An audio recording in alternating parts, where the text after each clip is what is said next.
Shalom and good morning everyone. పరిశుద్ధులందరికీ పులిహోర రొట్టెల పండుగలలో ఉన్నాం కదా మనం. ఉదయకాల శుభవందనాలు. మరి పులిహోర రొట్టెల పండుగలలో అనేక మెసేజ్లు మీరు వింటున్నారు కదా.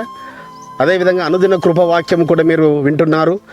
మరి ఈ దినమున మేము మన హైదరాబాద్ నుంచి దాదాపు 130 కిలోమీటర్స్ దూరంలో ఉన్న నకరేకల్ దగ్గర చందుపట్ట దగ్గర ఉన్న అబ్రహాం గారి తోటలో ఉన్నాము.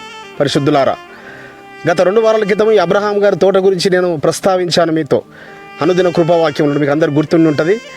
మరి యాదృచ్ఛికంగాను మరి పరలోకపు తండ్రి ఒక ప్రణాళిక సంకల్పం చొప్పును మరి చందుపట్ల ఏలేబ్దార్ రమణ చెల్లెమ్మ వారింటి యొక్క కృతజ్ఞతా కూటమిలో మేము ఈరోజు ఇక్కడ రావడం జరిగింది.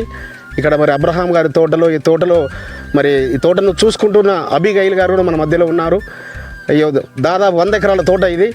150 సంవత్సరాల క్రితం ఏర్పాటు చేయబడ్డ తోట. ఈ దిన కృపావాక్యం చూసుకుందాము. యెషయా గ్రంథము 54వ అధ్యాయం 10వ వచనం. పర్వతములు తొలగిపోయినను, మెట్టలు తత్తరిల్లనను, నా కృప నిన్ను విడిచిపోదు, సమాధానమైన విషయమై నా నిబంధన తొలగిపోదు. సో అబ్రహాము, ఇస్సాకుల, యాకోబుల ఎలోహీమైన పరలోకపు తండ్రి యెషయా ప్రవక్త ద్వారా మరి ఇజ్రాయిల్తో మాట్లాడుతున్నాడు. నా విషయమైన మరి కృప మిమ్మల్ని విడిచిపోదు. పర్వతములు తొలగిపోవచ్చు, మెట్టలు తత్తరిల్లవచ్చు. ఈ లోకములో మరి పెద్ద పెద్ద గొప్ప గొప్ప పర్వతంలా ఉన్న బిల్డింగులు కూలిపోవచ్చు. ప్రపంచంలో అనేక పర్వతాలు కూలిపోవచ్చు. ప్రపంచంలో ఎత్తైన పర్వతము ఉన్న ఎవరెస్ట్ శిఖరంలో కూలిపోవచ్చు. కానీ మిమ్మల్ని మాత్రం నేను స్థిరపరుస్తాను. ఏ విధంగా? సియోను కొండ వలె మిమ్మల్ని స్థిరపరుస్తాను. సో అనేక పర్వతంలో ప్రపంచంలో ఎన్ని పర్వతాలు ఉన్నా, ఎన్ని పర్వతాలన్నీ పడిపోవచ్చు. కానీ సియోను పర్వతము మాత్రము, ఆ యెరూషలేములో ఉన్న ఆ సియోను పర్వతము ఎంత గొప్ప ప్రణాళిక పరలోకపు తండ్రిది. పరిశుద్ధులారా, ఒక ఉన్నతమైన ప్రణాళిక చొప్పున మరి ఇజ్రాయిల్తో మాట్లాడుతున్నాడు.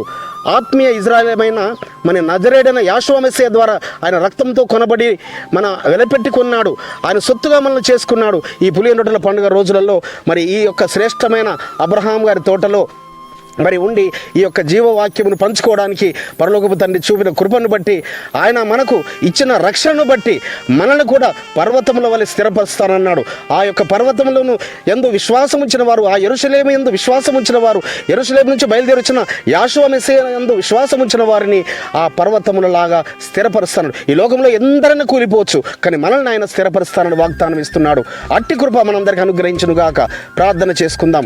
పరిశుద్ధుడమైన తండ్రి, అవును ఆయన, ఈ లోకంలో పర్వతములు మెట్టలు తత్తరిల్లవచ్చు, కానీ నీ ప్రజలను మీరు స్థిరపరుస్తానన్నారు. సియోను పర్వతమును స్థిరపరుస్తానన్నారు. మమ్మల్ని సియోను నుండి ఆశీర్వదిస్తానన్నారు.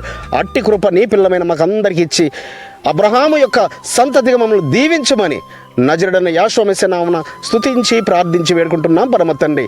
మన పరలోకపు తండ్రియు, మన రక్షకుడు, మన విమోచకుడు నజరేయుడైన యెషువా మెస్సీయ యొక్క దివ్య సన్నిధి నుంచి శాంతి, సమాధానము, కృపయు మీకును మీ కుటుంబములకు మెండుగా కలిగి ఆశీర్వదించునుగాక. ఆమేన్.